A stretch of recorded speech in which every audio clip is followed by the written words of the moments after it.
Pagpasok pa lang ng Vermont, simula na yan ng mahabang selebrasyon ng Pasko dito sa Pilipinas.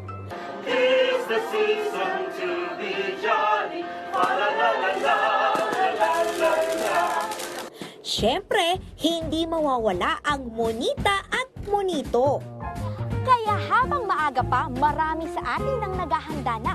Saan nga ba makakabili ng murang pangregalo? Tara, samahan niyo ako. Welcome to Taytay, the garments capital of the Philippines. Dekalidad pero bes, bagsak presyo ang mga damit at iba't ibang gamit dito.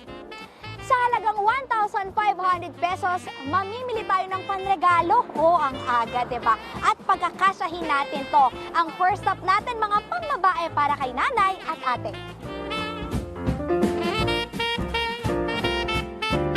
Ang aming blouse ay 100 ang wholesale, 120 ang retail. Ang aming bestida is 200 to 20 lang ang retail. Saka mayroon po kaming terno, 220 lang po at saka 230 ang retail price. Wholesale is 220. Mayroon din kaming mga crop top at saka terno. Mayroon din po kaming pullover sa halagang 90 pesos lang po. Perfect namang giveaway para kay tatay, kuya, o kung feeling mo magkakajowa ka na this year, let's manifest at bilan mo na beshi ng t-shirt, polo, pants, at iba pang pambaba gaya nito na naglalaro sa 35 hanggang 300 pesos. Pagka pa isa-isa, syempre, medyo mataas. Pagka medyo maramihan, makakababa. Yung 110, magiging 100. Matutuwa naman ang mga chikiting sa makukulay at printed na damit pambata. 10 pesos hanggang 150 pesos, depende sa size at design. Makakabili rin ng iba't ibang klase ng sapatos, sombrero at iba pang abubot sa Taytay Rizal. Payo ng ilang nagtitinda.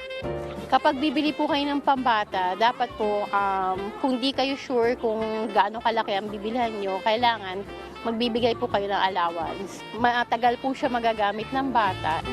Matapos ang matagal na pag-iikot, sa halagang 1,500 pesos, nakabili na ako ng 10 iba't ibang klaseng panregalo.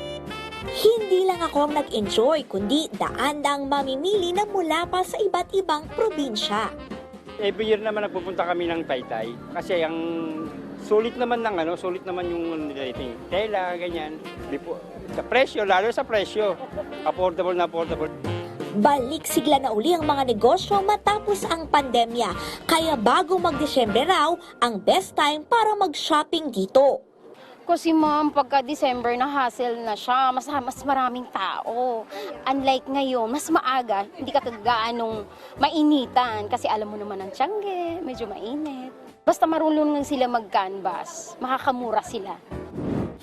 Paano kung wala ka pang budget at hindi pa dumarating ang Christmas bonus? Narito ang perfect place at racket for you. Presenting ang kakaiba at talaga namang aesthetic na shopping center at live studio na ito, kung saan pwede kang mag-live selling. Yung mga resellers natin, pwede silang mag-live anytime na gusto nila. So, kung ano lang yung nakuha nila, kung ano lang yung sa live nila, ayun lang yung kukunin nila with no capital needed.